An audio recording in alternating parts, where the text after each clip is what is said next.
Kenyans buying new mobile phones that will not comply with new tax requirements will have to contend with the devices being switched off following the latest directive from the Communications Authority of Kenya (CA). This is after the CA directed all phone business stakeholders to ensure that they comply with the new taxation requirements that will be applied from next week on November 1st.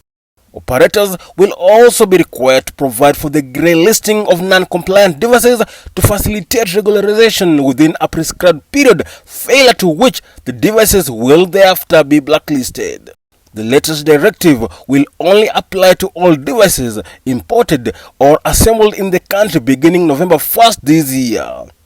Devices that will already be on the mobile networks by October 31st will not be affected. The authority announced that all local phone assemblers had to upload the International Mobile Equipment Identity (IMEI) number of each assembled device to the taxation database to enable the government track sales. The regulator further directed all mobile phone importers to ensure that they disclose IMEI numbers of all devices that they plan to import.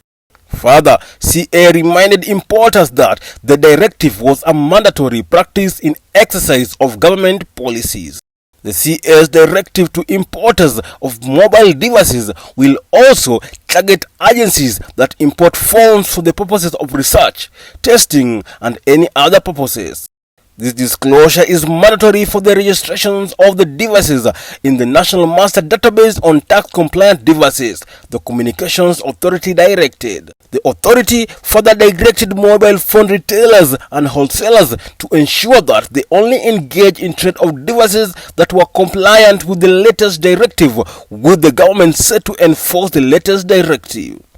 Local telcos engaging in network provision were also ordered to ensure that they only allow tax-compliant devices to be connected to their networks. CA added it would provide them with a whitelist database of compliant devices. For more news and updates like these, like, comment and subscribe to our YouTube channel.